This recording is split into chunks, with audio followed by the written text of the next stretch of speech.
Okay? Ito yung i-share nyo muna ito para malaman ng maraming tao ang ating chika. Okay. I-share ninyo ito dahil halata nang nagsisinungaling si Bongbong Marcos, lalong lumalala ang kanyang kasinungalingan dahil may ebidensya. Hindi ito fake news. Kaya Claire Castro, tigilan mo na yung pagsisinungaling mo. Tigilan na sana ni Claire Castro ang kanyang pagsisinungaling at ni Bongbong Marcos. Okay, so sana yung mga sundalo at pulis makinig sa akin dahil niloko kayo ni Bongbong Marcos.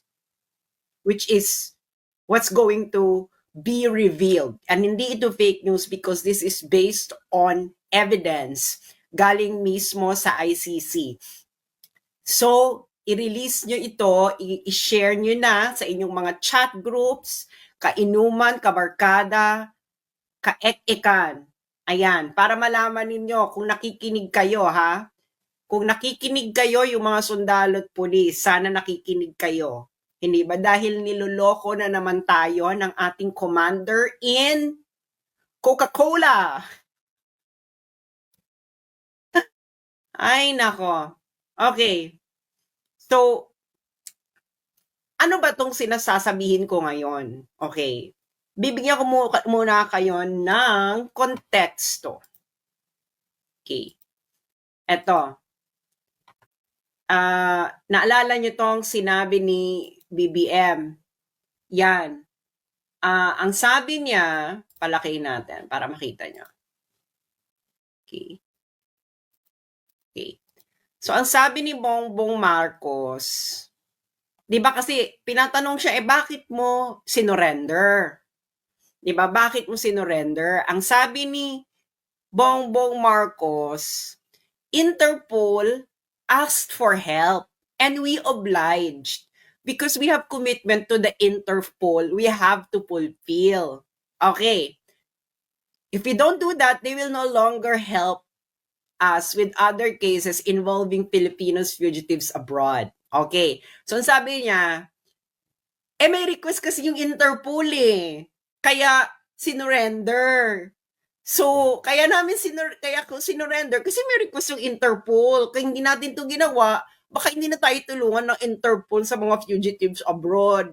Ganon, hindi ba? Ganon ang eksena ni Bongbong Marcos. Okay. Ano ngayon ang tunay na nangyari? Ano na ngayon ang tunay na nangyari? Siyempre, meron kasing kalalabas lang ito kahapon. Okay, kahapon. To. Straight from the ICC website. Okay. Ayan, public redacted version of prosecution urgent application under Article 58 for a warrant of arrest against Rodrigo Roa Duterte. Kalalabas lang. So, yung warrant, nag-request ng warrant ang ICC, ang prosecutor ng ICC ng February 10, 2025. February 10, 2025, di ba? Okay. Bakit ganun sila ka-urgent ng February 10, 2025? Ang haba ng investigation, no, di ba? Tapos biglang February 10, saka kayo nag-request ng warrant. Bakit? Bakit ka mo? Sabihin nyo muna, bakit? Sabihin mo muna kayong ganyan, bakit February 10, 2025 nag-request ng warrant? Everybody now, in your homes, sa mga offices, sigaw ang sambayanan. Bakit February 10, 2025, biglang nag-request ng warrant ang prosecutor ng ICC sa mga judges? May mga taga Mindanao dyan, nanonood ba kayo? Ayan, ang dami na nagbabakit. Bakit? Ano to? Chicken bucket. Okay, so bubuksan na natin ang envelope. Ang di ba? Napaka-sneaky. Okay, nandito yan. Okay. Ito ang dahilan ng prosecutor kung bakit nag-request ng warrant of arrest ng February 10, 2025. Okay. Ang sabi sa mismong dokumento ng ICC, there is a realistic but time-limited possibility of securing Duterte's arrest. In the late 2024, the government of the Philippines publicly announced for the first time that it may execute an ICC arrest warrant. In late January 2025, the government publicly stated that it would execute an ICC arrest warrant if a request to do so is made through Interpol. Itong pinaka maganda dyan, yung redacted. Okay, ibig sabihin po ng redacted, confidential. Okay, 570. Ayan confidential. Ito yung ano niya, may document confidential. Hindi nila nilagay kung ano. You know what, kung ano ito? In the context of this paragraph, it is the government communication to the ICC. Communication ni BBM sa prosecutor. Yes, because yung mga ganyang communications, they are confidential. Okay? Because they are diplomatic correspondence. That's why it is redacted. Sabi ng ICC, okay. So nakita niyo yung reason ng ICC, di ba?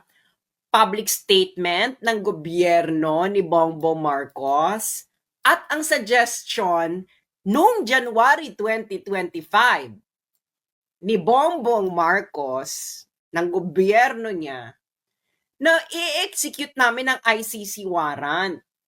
Basta i-request nyo lang via Interpol. Okay. Nagets nyo na. Nagets nyo na mga friends. Nagets nyo na. Kung nagets nyo na, madali namang magets, di ba? Di ba? Gets. Okay. Tapos, after nun, biglang may redacted. Di ba? Kasi kung public announcement yung redacted, hindi mo naman i-redact. Kaya yan ay official government communication to the ICC, kaya redacted. Nagets nyo? Okay? Usually kasi pag diplomatic correspondences na ganyan, redacted yan. Okay? So, niredact nila. Okay. Should this eventuate, the prospects of arresting Duterte will likely disappear. So, ano ibig sabihin yan? Kung mangyari ito, okay, should this eventuate, the prospect of Duterte will likely disappear. Ano yung dito sa redacted? Ano dito yung sa redacted? Magkatabing sentence eh. Ano dito yung sa redacted? Ang sinabi ng ICC na should this eventuate. Ano yung ibig sabihin nun? Ibig sabihin na should eventuate, kung mangyari ito, ang possibility na ma-arrest natin si Duterte ay mawawala. Okay. So may sinabi ang gobyerno ni Bongbong Marcos or anyone, okay, si Bongbong Marcos or whoever, na nandito yan sa redacted. Ngayon nangamba ang ICC doon dito sa nakalagay sa redacted. Na kung mangyari yung nakalagay sa redacted, baka hindi na nila ma-arrest si Digong. Ano yung binalaan? Ano yung binalaan nyo sa ICC? Bongbong. Na kung mangyari yon, baka hindi na nila ma-arresto si Digong. Ano yan? Baka matanggal ka sa pwesto? Kaya nangamba ang ICC na kung mawala ka sa pwesto, ay baka hindi na nila maaresto si Duterte. Nagets nyo na. Kaya, isang malaki na namang budolero ang ating commander in Coca-Cola. O, kayo ang nagbigay eh. O, kayo, February 10, 2025, nag-apply ng warrant urgent. Bakit urgent? Kasi, kaya urgent, dahil nga, dito sa redacted, kung mangyari itong nakalagay dyan sa confidential information, baka hindi na raw maaresto si Digong. Ano kaya yun?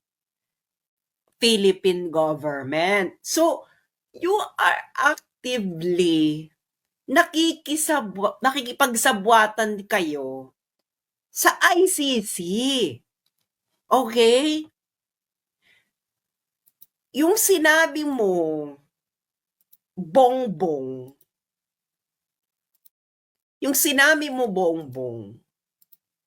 na hindi ka nakikisabwatan. Gusto mo lang sundin. Ipapost ko ulit para for more impact. Yung paeklabo mo na ay hindi. Kasi humingi lang naman ng tulong ang Interpol. Yan ang gusto mong ipahatid sa nasyon, sa mga pulis at mga sundalo, na humingi lang ng tulong ang Interpol. Pero ang buong katotohanan na hindi nyo na maikukubli,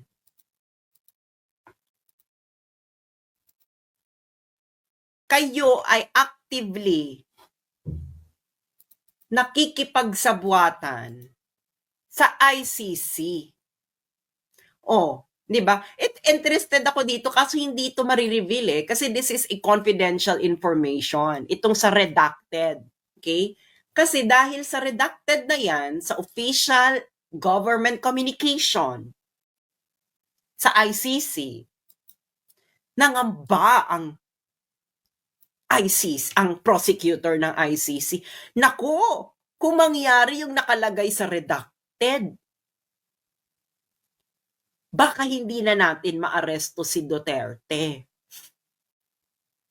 Baka nga, nangangamba sila na baka mawala na sa pwesto si Bongbong.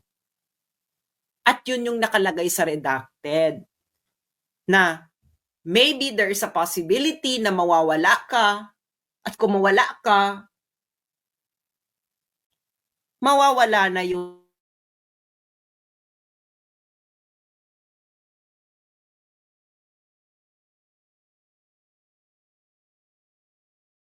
So, ibig sabihin, ang chance talaga ng ICC ay dapat nandyan si Bongbong Marcos. Yun ang ibig sabihin yan. Yung sinasabi ni Bongbong Marcos na siya ay hindi sumusunod lang kami sa Interpol. Isa itong malaking kasinungalingan. Sila mismo ang nagsabi sa ICC kung papaano gawin. Ngayon, kaya nila sinuggest na para sa Interpol, ito ay for public communication purposes. Para hindi lumitaw na actively talaga silang nakikipagsabwatan. So, kailangan mo ng middleman. Alam niyo yung gano'ng eksena, di ba? Alam niyo yan. Alam niyo yan. Halin tulad ko yan. Halimbawa, nanliligaw ka. Tapos, nahihiya ka. Tapos, ang gagawin mo, kukuha ka ng middleman, hindi ba? Na, uy, bigay mo itong sulat ko, sabihin mo. Huwag mo sabihin kung kanino galing. Ganon. Ganon bongbong ang nangyari. Di ba? Na, parang ganon, di ba? Ligaw-ligaw eksena na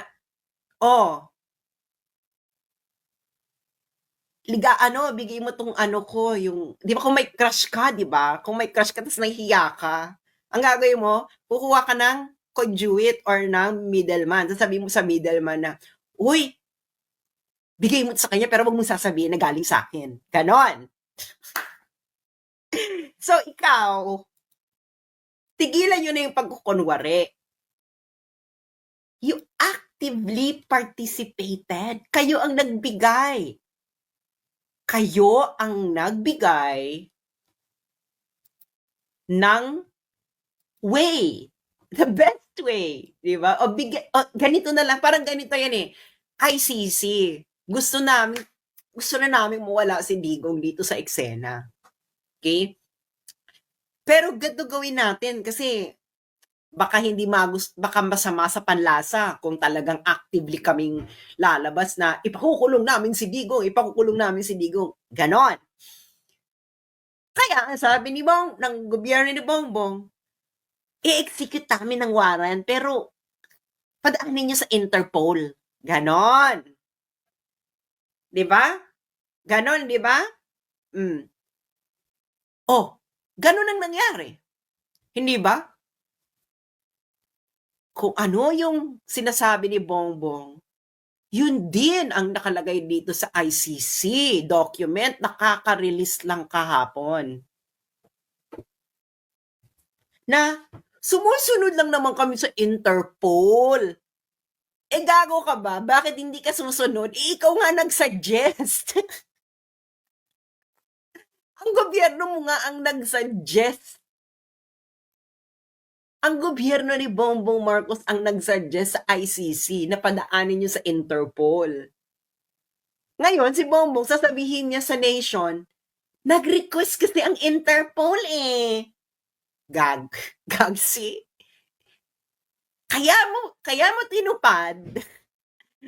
tinupad yung request ng Interpol dahil ikaw ang nag-suggest na padaanin sa Interpol, na pag pinadaan sa Interpol, isi-serve ang warrant of arrest. Nagets yun na yung plot? Nung hindi pa lumalabas ang document, para siyang twist, di ba? Parang twist sa pelikula. Di ba? Yung parang twist sa pelikula. Nung isang araw, ang nakikita pa lang natin statement niya na, hindi, mga kababayan, nag-request kasi ang Interpol. Alam niyo naman, member tayo ng Interpol, kaya kailangan tayong sumunod, otherwise hindi nila tayo pagbibigyan. Biglang may plot twist. Kaya alam nyo, napansin ko kay Bongbong, ang pamilyang ito parating may plot twist. Kaya kung ano sasabihin nila, huwag muna kayo maniniwala, hintayin nyo muna yung plot twist. Para siyang girl, nanonood ba kayo mga Christopher Nolan films? Yung Inception, Interstellar, yung mga ganyan ba, yung mga ni Chris Nolan, di ba ang hilig ni Christopher Nolan sa plot twist? Parang ganyan ang pelikula ngayon. May plot twist, hindi ba? So, gobyerno mo, Bongbong, ang actively nagsasuggest sa ICC. At ito talaga interested ako dito sa redacted. Bakit? Kasi kung mangyari yung nakalagay sa redacted, baka daw hindi na nila maaresto si Digong ng ICC. Hindi na, most probably, hindi na nila maaresto kung mangyari yung sa redacted. Ano ba yan? Mawawala ka sa pwesto or wag naman sana, or alam yung may taning na buhay ni Digong. Pero kung alam nyo na may taning yung buhay ni Digong, tapos pinagmadaling ninyo, hindi ba parang mas nakakaloka yun? Yung, malapit na mategi, si hulihin nyo na. Saan yun? Hindi ba?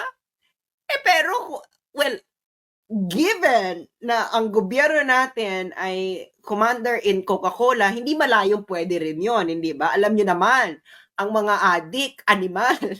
Pero, i-discuss ko mamaya yung word na animal, ha? Pero baka ang more like, pwede rin na, baka mawala na kasi kami sa pwesto. Kung wala na kami sa pwesto, hindi yun na maaresto kasi ang papalit yung anak niya. Kung anak niya yung pumalit, paano maaresto? Alam nyo na. Again, February 10 lang po nag-request ng warrant ang ICC. Bakit sila nagmadali? Nagmamadali sila. Madali, madali, madali. Dahil nga, kung mangyari yung nakalagay dito sa redacted, baka daw hindi na maaresto si Digong. Yang redacted na yan ay government communication yan. Yes, yes, boom. Nakikita niyo yung flow, di ba? Nung paragraph. Public statement ng gobyerno, public statement ng gobyerno ni Bongbong, and biglang redacted. Public, private. Hindi ba? Public, private communication ng gobyerno ni Bongbong. So, mga friends, taga Mindanao, mga taga-supporters ni Bongbong, at media, bakit ba gustong-gusto yung niloloko kayo ni Bongbong? Masarap ba? Masarap bang niloloko ni Bongbong? So, si Bongbong Marcos, ang gobyerno po ni Bongbong Marcos, ang nag-suggest sa ICC na ipadaan sa Interpol. Nagets nyo na? Ang gobyerno ni Bongbong Marcos ang nag-suggest sa ICC na padaanin ang warrant sa Interpol. Kaya niya sinunod ang Interpol request na sinasabi niya dahil siya nga ang nag-suggest nun sa ICC. At ito ang nakalagay sa dokumento mismo ng ICC. Yang redacted ang pinakamaganda na makuha. Pero hindi natin makukuha kasi confidential information to Unless na meron tayong mga unless meron tayong mga tao sa ICC or alam nyo na, at yung mga friends natin sa DW. Kung hindi nyo alam yung DW, baka ma-extract nyo yan. Hindi ba? Yung redacted na yan. Ibibigay ko yung number sa mga friends natin sa DW. Ito yung redacted. Ito yung document number. PHL OTP 00015372. So, ito yung bongga, di ba? Kung mangyari yung nasa redacted, baka hindi na natin maaresto si Duterte. Dalawang possibilities lang yan. Mawala si Bongbong sa pwesto.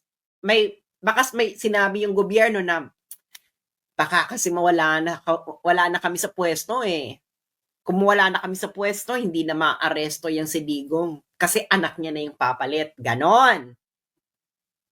Or pwede ring, wag na kayong umangat, pwede rin na sabihin nila na may nakita kami information na baka malapit ng mategi si Digong kasi sa health. So, kung ganon, kung mawala na siya, hindi na maaresto. So, dalawang ano lang yan. Dalawa lang version lang yan kung bakit hindi nila maaresto si Digong. Mawala si Bongbong sa pwesto at ang pumalit na si Sara. Or,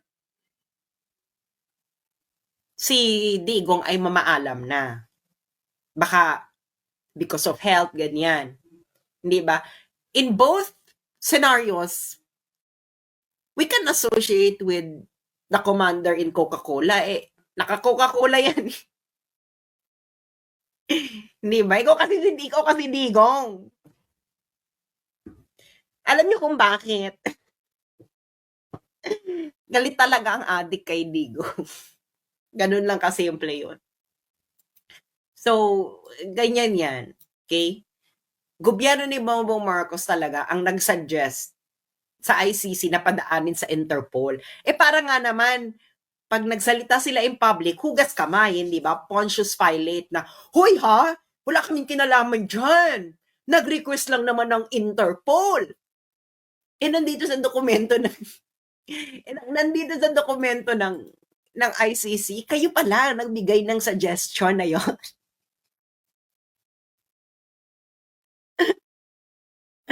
Di ba? Huy ha, mga kababayan,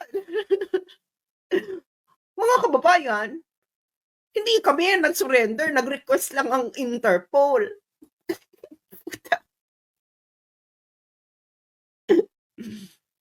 Kayo ang nag-suggest sa ICC kung anong gagawin. Ito talaga, excited ako sa redacted eh. Yung mga DW yung mga friends natin sa DW dyan ha, baka mahalongkat nyo to. Ito ang document number. Page LOTP 00015372.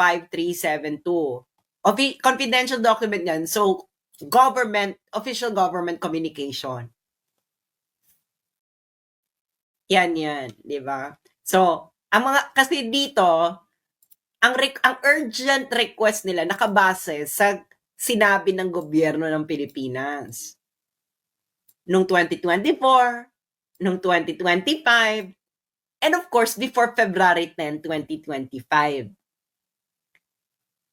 Pero ito redacted, confidential communication yan ng gobyerno. Na sinabi doon is, friends, alam naman nating pareho nating gustong mawala si Digong. Friends in ICC, gusto natin pareho mawala si Digong, ganyan. Gawin nyo na, nandito pa kami sa pwesto kasi baka mawala na kami. Diba? Kasi may namumuong intertropical convergence zones within Philippine Area of Responsibility. Baka pag nangyari yan, baka mawala na, hindi nyo na maaresto si Digong. Or pwede ring, palagi siguro ito mangyari kasi mas madaling maaresto nila si Digong. Pwede rin siguro kung magkaroon ng gera boom boom. Mas madali kasi maaresto si Digong kung may gera boom boom kasi martial law yun eh. State of emergency yun. Di mas madaling maaresto. Nandun ka pa rin. So malamang dalawa yung dahilan kung bakit pinagmamadali. Either baka malapit ng mategi boom boom si PRRD kasi nga matanda na. Let's just admit it. Baka may nalaman silang ganon. Or baka nangangamba sila na mawala sila sa pwesto, yung sina Bongbong. Siyempre, nagpanik ang ICC kung ano man yung nakalagay sa redacted. Shit, kung mawala na si Bongbong, hindi na natin makukuha yan si Digong kasi anak niya na yung papalit. Or, naku, kung mategi na si Digong, hindi na natin makukuha yan. Wala na tayong pang press release na meron pa palang silbi ang ICC. Ganyan.